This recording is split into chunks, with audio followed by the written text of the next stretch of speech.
Hello दोस्तों, स्वागत है आपका स्पार्क कोचिंग सेंटर में। तो गाइस, आज की वीडियो में हम पढ़ने वाले हैं क्लास 11th की पॉलिटिकल साइंस, जिसमें मैं ऐसे क्वेश्चन लेकर आया हूं जिनके पेपर में आने के चांसेस लगभग 100% है, आ सकते हैं। और ये आपका मिड टर्म है 2025 से 26 का, ठीक है। मिड टर्म और most important questions political science class 11th, ठीक है। कौन सी क्लास के लिए? क्लास 11th के लिए। आपको चैप्टर दिख रहा होगा, भारतीय संविधान क्यों और कैसे। तो ये चैप्टर नंबर फर्स्ट है आपकी बुक का। और मैं यहाँ पर जो इंपॉर्टेंट क्वेश्चंस लेकर आया हूं वो है 4 और 6 और 2 नंबर के में भी वो आ सकता है। तो गाइस, मैं आपको पहले ही बता दूं कि आपको शुरू से अंत तक वीडियो देखना है और हर क्वेश्चन को इतना डीपली पढ़ना है ताकि आपको क्वेश्चन यहीं पर याद हो जाए। अगर पेपर में कोई सा क्वेश्चन यहाँ से आता है तो आप उसको इजिली लिख पाए। साथ ही साथ मैं बता दूं, मैं चैप्टर वाइज क्वेश्चन इसलिए लेकर आया हूं ताकि जो हमने प्लेलिस्ट बना रखी है 2025 से 26 के लिए, आप वहां पर इजिली विजिट कर सके और फर्स्ट वीडियो सेकंड वीडियो आपको जो से क्वेश्चन चाहिए वो इजीली आप कलेक्ट कर सकें। तो गाइज, यहां पर मेरा नंबर दे रखा है 8178988103। आप इस नंबर पर कॉल कर आप फुल नोट्स प्राप्त कर सकते हैं जो 11th क्लास के, ठीक है। मैं तो कहूंगा कि एक बार जरूर परचेज करें ताकि कहीं ना कहीं आपको ये पता लग सके कि हमारे जो नोट्स हैं वो कितनी इजी लैंग्वेज में लिखे हुए हैं और कितने अच्छे से आपको समझ में आ सकते हैं और पेपर में आपके अच्छे नंबर आ सकते हैं, ठीक है, उस नोट्स के द्वारा। तो आइए स्टार्ट करते हैं वीडियो को बिना देरी करे। तो सबसे पहले हम स्टार्ट करेंगे चैप्टर फर्स्ट से, जिसका नाम है भारतीय संविधान क्यों और कैसे। तो दोस्तों, जैसे कि मैंने आपको बताया था कि यहां पर जो मैं क्वेश्चंस लेके आया हूं वो है 4 और 6, हो सके वो 2 नंबर में भी आ सकता है। तो ऑलमोस्ट जितने भी क्वेश्चंस पेपर में बनेंगे मैं यहां पर लेकर आया हूं।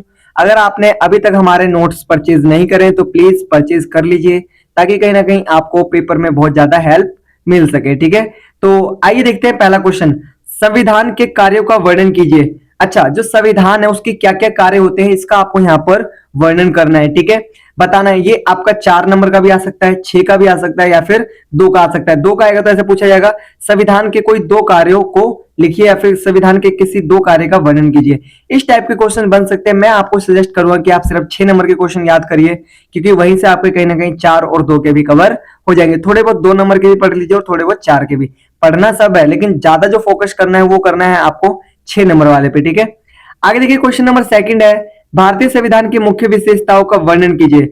जो भारतीय संविधान है उसकी मुख्य विशेषता क्या क्या है इसका आपको यहाँ पर वर्णन करना है। और दोस्तों, मैंने यहाँ पर एक प्लेलिस्ट बना रखी है पॉलिटिकल साइंस 2025 से 26 की, ठीक है। ये वाली वीडियो भी मैं उस प्लेलिस्ट में डालूंगा, तो आप इजीली प्लेलिस्ट पे विजिट करिएगा। अगर आपको प्लेलिस्ट सर्च करना नहीं आ रहा है तो मैं आपको बता दूंगा कि आपको जस्ट इसी वीडियो के डिस्क्रिप्शन में वो प्लेलिस्ट मिल जाएगी, ठीक है। तो आप इजीली अपनी प्रिपरेशन को बहुत ज्यादा अच्छा कर सकते हैं, ठीक है। ये 6 का भी आ सकता है, 4 का भी आ सकता है या फिर 2 का भी आ सकता है, ठीक है। आगे देखिए, तीसरा क्वेश्चन है भारतीय संविधान की प्रस्तावना की मुख्य विशेषता का वर्णन कीजिए। देखिए, जो भारतीय संविधान है उसकी प्रस्तावना में मुख्य विशेषता क्या क्या है ये आपको यहाँ पर बताना है। ये भी आपका 4 नंबर, इसके जो ये 4 नंबर का आने का चांस बहुत ज्यादा है और 6 का भी आ सकता है और 2 का भी आ सकता है। तो आपको प्रिपरेशन अच्छी करनी है, 4 6 की करनी है ताकि कहीं ना कहीं अगर 2 नंबर का आता है तो यहीं से आएगा और आप इजीली उनको लिख पाएंगे। और जो अभी मिड टर्म में जो 6 चैप्टर आ रहे हैं, ठीक है, नगर पालिका तक, सॉरी न्यायपालिका तक। आगे दिखा रखा है चौथा, भारतीय संविधान उधार लिए गए सिद्धांतों का समूह व्याख्या कीजिए। भाई मोस्ट इंपोर्टेंट क्वेश्चन बता रहा हूं आपको, तीसरा और चौथा पेपर में डेफिनेटली पूछा जाएगा। मिड टर्म में ऐसा हुआ ही नहीं कि इनके बिना कोई सा पेपर बना हो। तो आप अच्छे से याद करके जाइए ताकि कहीं ना कहीं आपके जो मार्क्स है वो अच्छे आ सकें, ठीक है। और ये भी क्वेश्चन आने के चांसेस हैं। तो देखिए, सारे क्वेश्चन इजी हैं। अगर आपने इससे पहले नहीं पढ़ा है तो कहीं ना कहीं सारे क्वेश्चंस आपके लिए टफ हो सकते हैं, लेकिन अगर आपने प्रिपरेशन कर रखी है तो कहीं ना कहीं ये सारे क्वेश्चन आपके लिए इजी हो सकते हैं, ठीक है। तो ये 4 क्वेश्चंस मैं लेकर आया हूं चैप्टर फर्स्ट से। आगे देखते हैं चैप्टर सेकंड। तो देखिए, अब हम बात कर लेते हैं पार्ट सेकंड यानी चैप्टर सेकंड, जिसका नाम है भारतीय संविधान में अधिकार। मोस्ट इंपोर्टेंट चैप्टर है, इससे कम से कम आपका नहीं भी तो नहीं 15 या 16 नंबर का क्वेश्चन आएगा पेपर में, ठीक है, क्योंकि 6 चैप्टर आ रहे हैं तो सारे क्वेश्चंस यहीं से आपको मिलेंगे, ठीक है। तो मैं आपको बता दूं कि आपको पहला और दूसरा चैप्टर तो बहुत अच्छे से पढ़ के जाना है, क्योंकि इन्हीं में से ही ऑलमोस्ट सारे क्वेश्चंस पूछे जाएंगे जो आपको अच्छे नंबर दिलवा सकते हैं, साथ ही साथ आपको अच्छे नंबर से पास भी करवा सकते हैं। तो आइए देखते हैं, इसमें भी हम 4 और 6 नंबर के क्वेश्चन करेंगे। ये मेरा फोन नंबर है 8178988103। आप इस पे कॉल कर हमसे पीडीएफ नोट्स प्राप्त कर सकते हैं, ठीक है। उसकी एक कॉस्ट रखी गई है, जब आप कॉल करेंगे तो हम वहां पर बता देंगे, ठीक है। देखिए, दिखा रखा है पहला क्वेश्चन, राज्य के नीति निर्देशक तत्व के बारे में विस्तार से बताइए। अब यहाँ पर आपको डिफाइन करना है कि जो राज्य है उसके नीति निर्देशक तत्व क्या होते हैं, इसको पूरा डिटेल में आपको डिफाइन करना है। ठीक है, 6 का भी आ सकता है, 4 का भी आ सकता है और गाइस 2 का भी आ सकता है। ठीक है, नेक्स्ट क्वेश्चन दिखा रखा है, भारतीय संविधान में मौलिक अधिकार दिए गए हैं, इनका संक्षेप में वर्णन कीजिए। देखिए भारतीय संविधान में क्या दिए गए हैं, मौलिक अधिकार दिए गए हैं। ठीक है, अनुच्छेद 12 से लेकर 35 तक। तो ये मौलिक अधिकार दिए गए, इनका वर्णन करना है कि सबसे पहले समानता का अधिकार है, फिर स्वतंत्रता है, फिर शोषण के विरुद्ध है, इस टाइप का आपको बताना है। फिर शायद आपका धार्मिक है। ठीक है, फिर सांस्कृतिक वाला है और फिर संवैधानिक उपचारों का अधिकार है। ठीक है, कहने का मतलब है कि जितने भी क्वेश्चंस मैंने यहाँ पर चैप्टर नंबर 2 में करवाए हैं वो सारे इंपॉर्टेंट क्वेश्चन है और ये भी बहुत ज्यादा इंपॉर्टेंट है, पेपर में आने के चांसेस लगभग 99.9% है। तो अच्छे से पढ़ के जाइए ताकि कहीं ना कहीं पेपर में आप इजीली लिख सके। आगे देखिए दिखा रखा है तीसरा क्वेश्चन, संवैधानिक उपचारों का अधिकार क्या है तथा किन्हीं 2 रीतों का वर्णन कीजिए। जो संवैधानिक उपचारों का अधिकार है वो है क्या। ठीक है, और जो 2 रीत बताने हैं आपको, चाहे अधिकार परीक्षा बता दीजिए, चाहे आप बता सकते हैं वो वाला क्या नाम है, एक निवारक नजरबंदी के जैसे ही है। ठीक है, आई फॉरगॉट दैट नेम, अधिकार परीक्षा या फिर परमादेश या फिर अध्यादेश, वो क्या नाम है, हाँ बंदी प्रत्यक्षीकरण। ठीक है, तो ये 2 रीट आपको बताने, इजीली आप इसको याद करके बता सकते हैं। ठीक है, मैंने करवा भी रखा है नोट्स में, तो आप जरूर विजिट कर सारी वीडियो देख सकते हैं। ठीक है, ये जो प्लेलिस्ट बनाई है ना मैंने 2025 से 26, आप इसमें एक बार विजिट करिए, चैप्टर वाइज सभी आपको नोट्स मिल जाएंगे। ठीक है, आप चाहे तो हमारे फुल नोट्स भी परचेज कर सकते हैं, जैसी आपकी इच्छा आप कर सकते हैं। ठीक है, कोई जोर जबरदस्ती नहीं, लेकिन अगर आप करते हैं तो कहीं ना कहीं आपके चांसेस है कि पेपर में बहुत ज्यादा अच्छे मार्क्स आ सकते हैं। तो देखिए यहाँ पर बता रखा है 2 रीट वर्णन कर देना है। ठीक है, इजीली आपको 2 नंबर इसका मिल जाएगा, 2 और 2 इसके मिल जाएंगे, 6 नंबर का क्वेश्चन आएगा तो मिल जाएगा। 4 का भी आ सकता है या फिर 2 का भी आ सकता है। ठीक है, नेक्स्ट दिखा रखा है चौथा क्वेश्चन, मौलिक अधिकारों तथा नीति निर्देशक तत्वों में क्या अंतर है, स्पष्ट कीजिए। देखिए मौलिक अधिकार और नीति निर्देशक तत्व में क्या अंतर है ये आपको बताना है यहाँ पर। ठीक है, बहुत इजी क्वेश्चन है, इसका अपोजिट है ये। ठीक है, जैसे इसका अगर किसी व्यक्ति के द्वारा छीना जाता है तो इसके लिए आप न्यायालय जा सकते हैं, इसके लिए नहीं जा सकते। ये भाग 3 में है, ये भाग 4 में। ठीक है, इस टाइप की चीजें हैं, तो ऐसे आप डिफाइन कर सकते हैं। बहुत इजी क्वेश्चन है, आपको पूरे के पूरे 6 मार्क्स दिलवा के जा सकता है। ठीक है, आगे देखिए क्वेश्चन दिखा रखा है 5वां, भारतीय संविधान में दिए गए स्वतंत्रता के अधिकार की व्याख्या कीजिए। देखिए जो भारतीय संविधान है उसमें स्वतंत्रता का अधिकार दिया गया है आपका 19 से 22। ठीक है, उसको आपको डिफाइन करना है अच्छे से। ठीक है, तो इजीली आप इसको डिफाइन कर सकते हैं। अगर आपने अभी तक हमारी वीडियोस पे विजिट नहीं करा है तो जरूर करिए, ताकि पहले वो सारी वीडियोस देखिए तब ये देखिए, कहीं ना कहीं आपको बहुत ज्यादा अच्छा लगेगा, समझ में आएगा। ठीक है, दिखा रखा है तीसरा छठा, समानता के अधिकार की व्याख्या कीजिए, कोई 6 समानताओं का मूल्यांकन कीजिए। देखिए आपको बताना है, सबसे पहले डिफाइन करना है, 6 मार्क्स का आ सकता है, 4 का आ सकता है, 2 का भी आ सकता है। सबसे पहले आपको ये बताना है कि जो समानता का अधिकार है उसकी व्याख्या की गई है, किसमें की गई है, अनुच्छेद 14 से लेकर 18 तक, वो बताना है। देन आपको बताना है कि 6 समानताओं का मूल्यांकन कीजिए, जैसे छुआछूत हटा दिया गया। ठीक है, पदवी वगैरह जो पहले पुरस्कार वगैरह दिए जाते थे राजा महाराजाओं को, राजा महाराजाओं के वंशजों को, वो हटा दिया गया।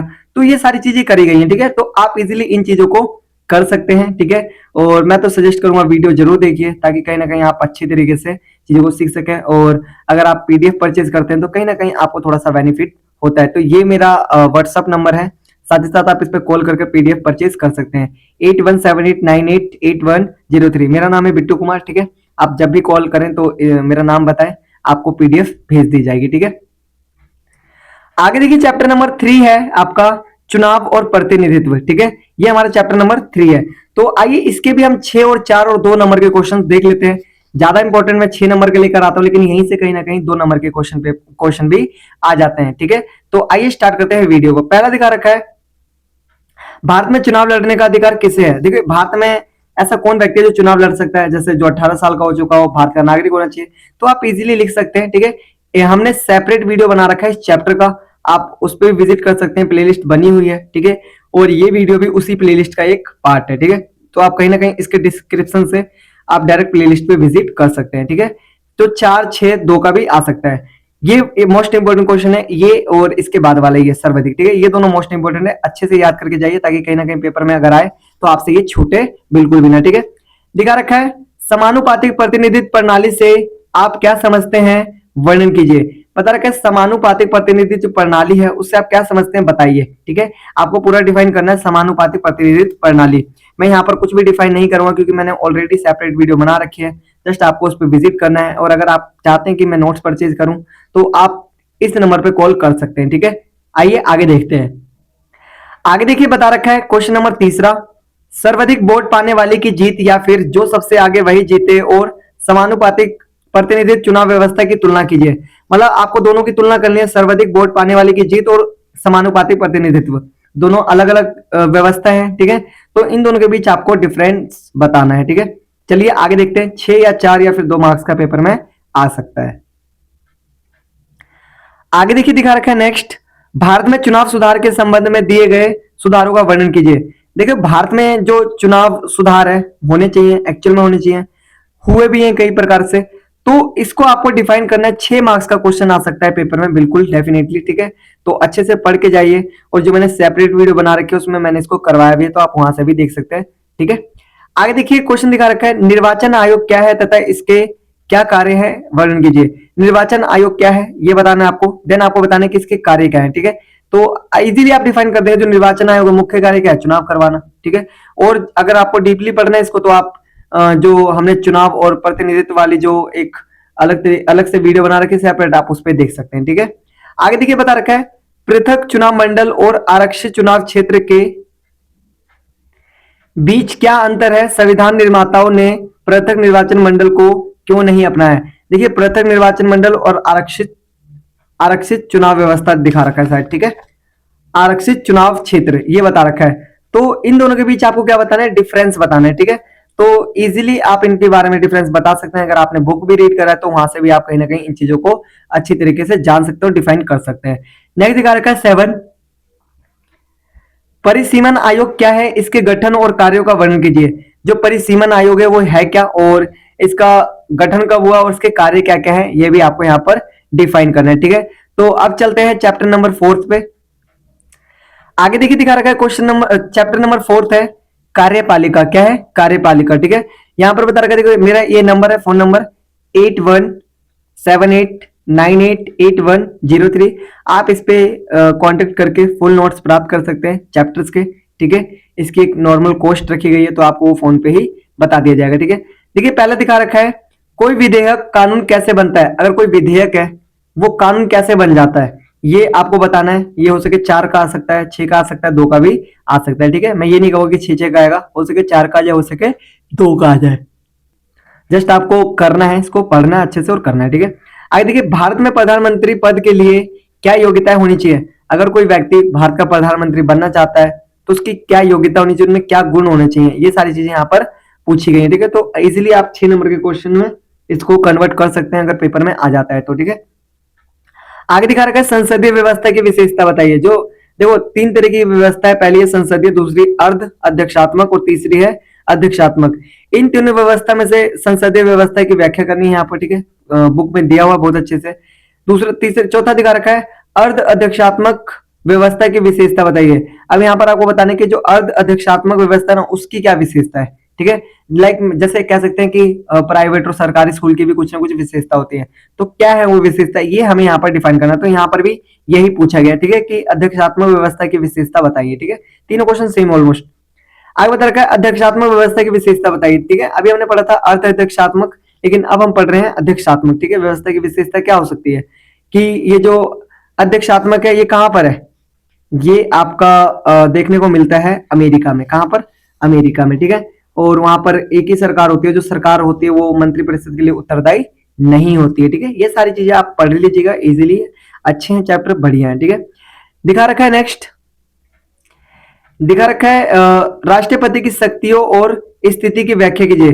जो राष्ट्रपति उसकी क्या शक्तियां होती है, उसकी स्थिति क्या होती है, इसकी आपको यहाँ पर डिफाइन करना है कि राष्ट्रपति के पास कितनी शक्ति होती है, वहां पर कितना क्या होता है, ये चीजें आपको बतानी है। ठीक है, आगे देखिए, बता रखा है, भारत में प्रधानमंत्री की स्थिति तथा शक्तियों का वर्णन कीजिए। अगर आप यहाँ पर ध्यान से दोनों क्वेश्चन को देखिएगा तो यहाँ पर बस राष्ट्रपति और यहाँ पर प्रधानमंत्री, क्वेश्चन के आंसर बिल्कुल सेम ही, थोड़ा बहुत फर्क हो सकता है लेकिन ऑलमोस्ट सेम रहेगा। ठीक है, आगे चलते हैं चैप्टर नंबर 5, विधायिका।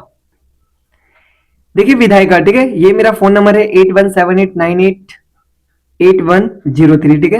आप इस पे कभी भी कांटेक्ट करके और पीडीएफ नोट्स परचेज कर सकते हैं। एक कॉस्ट रखी गई है, आप एक बार मंगवा के देखिए और फिर हमें बताइए कि कैसा आपको लगा, ठीक है। सरकार की क्या आवश्यकता है, पांचवें सबसे पहला क्वेश्चन है कि सरकार की आवश्यकता क्या है, ठीक है, ये आपको बताना है। चार नंबर का आ सकता है या फिर 2 का भी आ सकता है या फिर 6 का भी आ सकता है, लेकिन मोस्टली चांसेस है 4 का आने का, ठीक है। नेक्स्ट दिखा रखा है साधारण व वित्त विधेयक में अंतर स्पष्ट कीजिए। ये आपका 6 मार्क्स का आ सकता है, 3 डिफरेंस दोनों में बता दो। अगर 4 5 6 बता देंगे तो बहुत बढ़िया हो जाएगा, ठीक है।